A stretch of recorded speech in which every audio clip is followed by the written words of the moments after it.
Swadika, thank you for joining us on Newsline for Wednesday, October 1st of 2014. I'm Sandra Hanutsaha.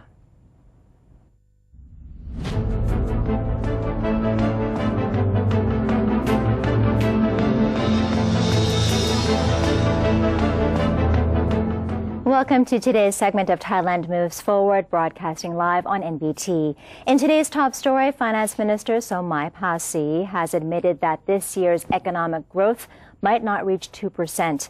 And now on to today's headlines. Prime Minister and head of the National Council for Peace and Order, or NCPO, General Prayut Chan-o-cha, will pay an official visit to Myanmar on the 9th to the 10th of October to discuss the issue of the Special Economic Zone in the Dawei Deep Seaport. According to Colonel Sanson Gaukamnut, the deputy spokesperson to the Prime Minister's office, the Prime Minister will, after visiting Myanmar, travel to Milan, Italy on the 16th to the 17th of October to attend the Asia-Europe meeting, or ASEM, an economic summit between the two regions. The spokesperson added that the Prime Minister will take this opportunity to inform the international community of Thailand's political situation. After the ceremony to take over responsibilities as the 38th Army Chief, General Udomdet Sitabut stated that he intends to continue the work of the previous Army Chief, emphasizing on protecting the nation's sovereignty and maintaining peaceful borders by keeping up good relations with neighboring countries. He said that his predecessor, General Prayut Chan-o-cha, has given policies to resolve the situation down south, to reduce violence and create a distinct peace. Towards that goal, he intends to proceed with the original three-level policy, that is the policy level, the conversion from policy to practice level, and the practical or action level. The policy level has already been determined and aims to build peace by creating universal understanding in parallel with top-level talks among parties concerned. He reiterated the importance of implementation at all levels. General Udomdet asked for cooperation and urged discussions with those who have different views. He stated that the Army will support the right actions in accordance with the Constitution and asked all parties to give encouragement to operating officials. He reaffirmed that the monarchy will always be held in high esteem and will be protected with his life. Those in violation will be prosecuted. Asked by newsmen about a double coup, General Udomdet said he believed there was no truth in the news, as all sides were proceeding in the same direction. He stated that everyone should rest easy, saying he understands that the people wish for peace for the nation. The Interior Minister has instructed related city halls to be prepared for the arrival of drought in 2015. Interior Minister General Anupong Pautinda said that the latest assessment of the weather outlook shows that drought will likely hit many areas in Thailand in 2015, while the dry spell may arrive earlier, be more severe, and last longer than usual. Data from the Meteorological Department suggested that the amount of accumulated rainwater in 2014 has been much lower than normal, while the Royal Irrigation Department reported that water behind medium and large-sized reservoirs this year is already 5.3 million cubic meters less than last year. In order to efficiently handle the problem, General Anupong has instructed officials of all provinces at risk of experiencing severe drought to set up command centers in their areas while preparing prevention measures and solutions before any drought arrives. The President of the National Legislative Assembly, or NLA, insists that any impeachment motion against holders of political office is to be based on the law stipulated in the current Constitution. NLA President Pornphet Vichit-Cholachai said that the impeachment motion against former Senate President Nikhom Wairatpanit and former House Speaker Somsak Gietsuranont that the National Anti-Corruption Commission has submitted for deliberation has to be based on related laws governed by the interim charter. Mr. Ponpet said that for each impeachment motion to be processed, the NLA must be legally empowered to deliberate, while the NACC is to be sure that it has the authority to pursue the case. He also added that each motion always has to be treated individually. Mr. Ponpet went on to say that all NLA members have already declared their assets with the anti-graft agency, even after some members petitioned with the appeals court about their disagreement with the call for the wealth declaration. The NLA president added that he believes the selection committee of the National Reform Council, or NRC, has performed its job to the best of its ability, while the National Council for Peace and Order, or NCPO, has fairly selected candidates with the best qualifications and needed experiences to fill the 250-member council. An additional 8 recently appointed members of the National Legislative Assembly, or NLA, reported to the Secretariat of the Senate on Tuesday, and only 4 persons out of the 28 new members have yet to complete the process.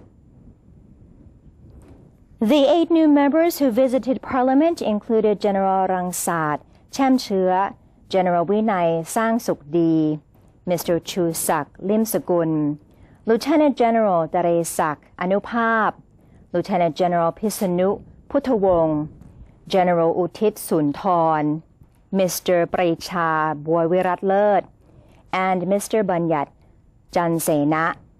In all, 28 persons have been appointed to replace NLA members who either resigned or were disqualified.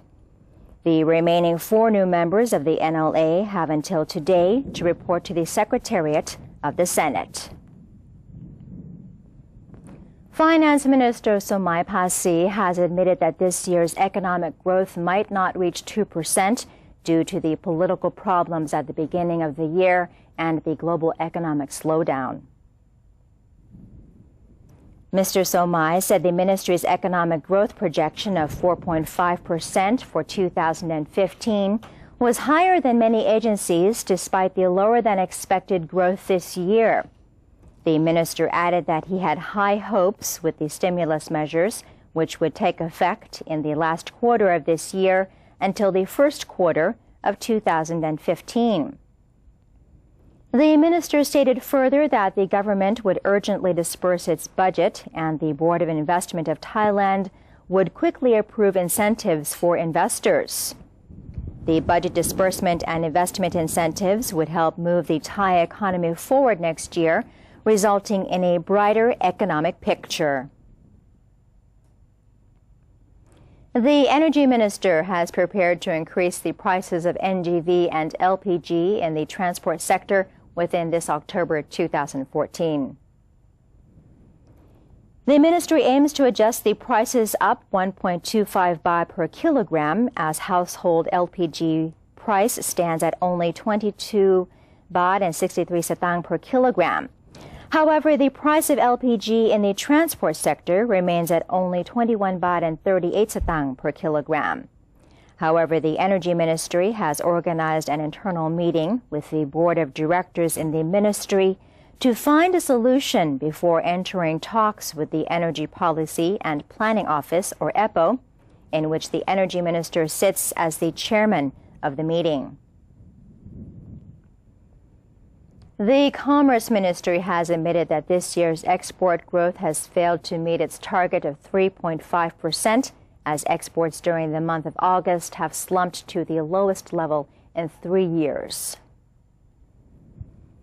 Director General of the Department of Internal Trade, or DIT, Ms. Nantawan Sukuntanak, revealed that exports in August were valued at $18.943 billion, which is 7.4% lower than the same period last year.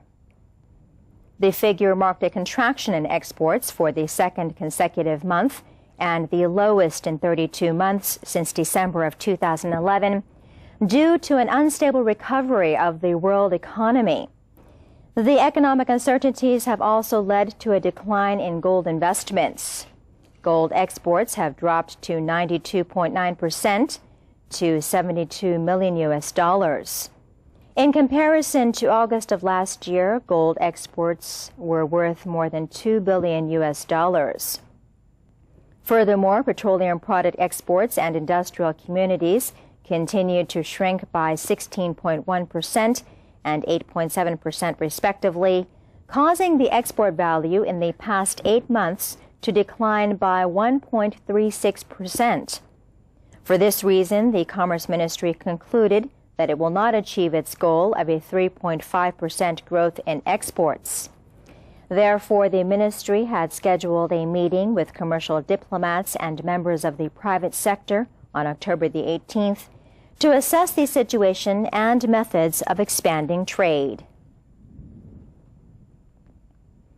The Ministry of Agriculture and Cooperatives will organize the World Egg Day for the first time in Thailand to encourage Thai people to eat chicken eggs according to gender and age.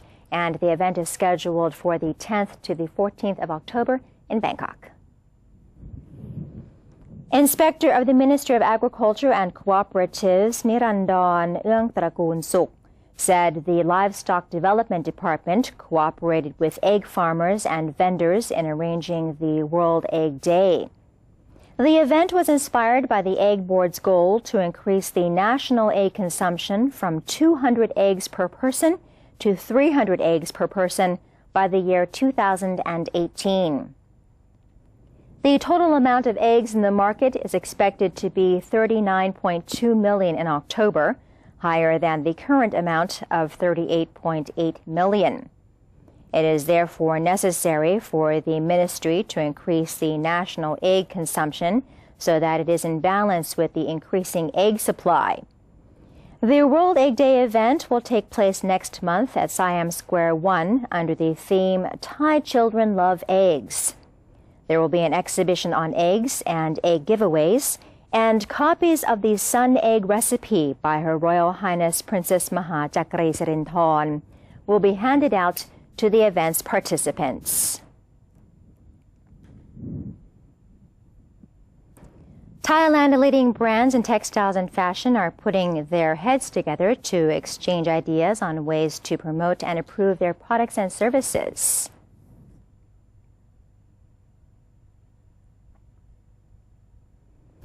At the THTI Textile and Fashion Symposium 2014, Pramod Wityasuk, a representative of the industry minister, spoke about the development strategy of the Thai textile and garment industry. According to Mr. Pramod, Thai textile business operators had to remodel their businesses from investing as individual businesses to investing as groups of businesses or clusters. He said the new business model is aimed at reducing risks in a highly competitive market. Mr. Pramod noted that consumer purchasing behavior varies greatly, with many focused on buying high-quality products at the lowest price possible. Therefore, it was important for the industry to be open to new concepts and ideas which could be incorporated into the improvement of their products. He noted that the textile and garment industry had the potential of raising its contributions to the country's gross domestic product, or GDP, from its previous 7%. Mr. Pramod added that there was also a need to increase distribution channels. To date, the distribution of textiles and garments have been limited to department stores. He said business operators should explore e-commerce as a distribution channel due to the low cost of capital, and it is in line with the government's digital economy policy. The Director General of the National Elephant Institute, or NEI, under the royal patronage of Her Royal Highness Princess Kalyani Wattana, has reported that there are now only 7,000 elephants left in Thailand. NEI Director General Pasakon Miwasana stated that the reason for the elephant population to decline can be attributed to several factors. The most important one is forest land encroachment by business owners and poachers, which causes a detrimental effect to the elephant's natural habitat and food sources. The NEI is responsible for monitoring at least 1,000 rai of forest land, as well as taking care of 90 elephants, which belong to the Forest Industry Organization, or FIO, and government agencies. The cost of feeding all these elephants can be as high as 20 million baht per year. Therefore, the NIT has requested government units to come up with measures in better protecting these elephants. In today's segment of Now or Never, Dr. Yongyut Mayalap, the civilian spokesperson of the National Council for Peace and Order, or NCPO, will talk about the improvement of public services. Let's have a look.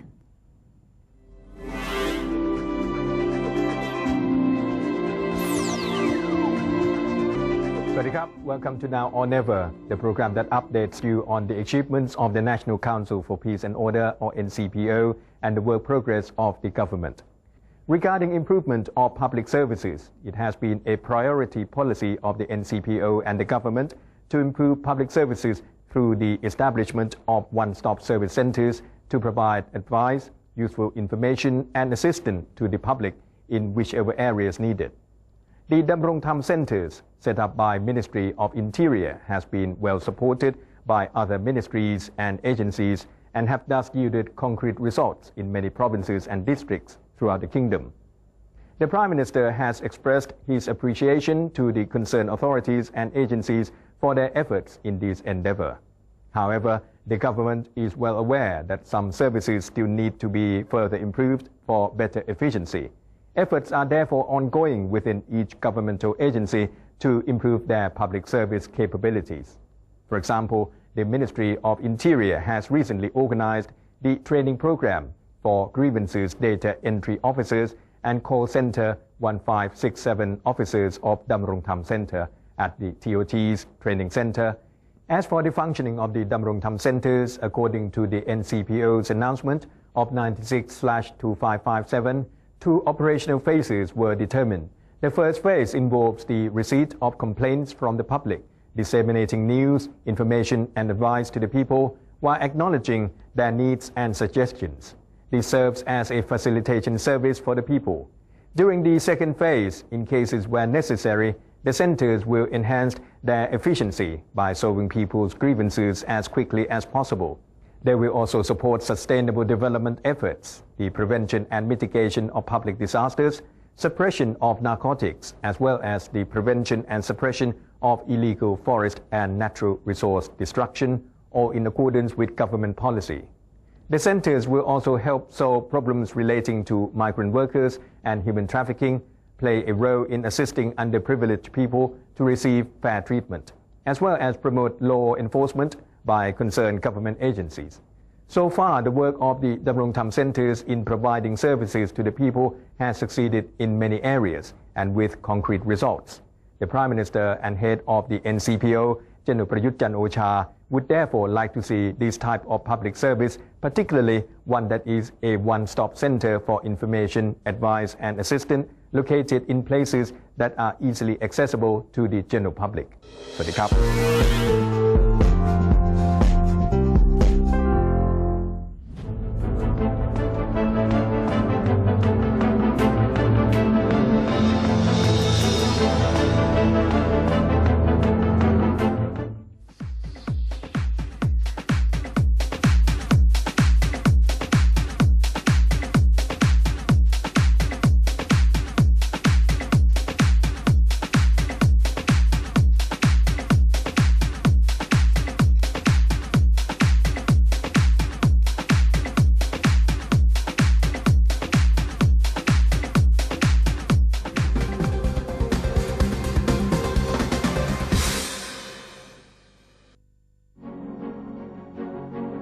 Open the world of information. Embrace public participation. Present Thailand to the world. New dimension of the government's public relations. the 81st anniversary of Public Relations Department, creative media for society, and mobilizing Thailand towards the ASEAN community.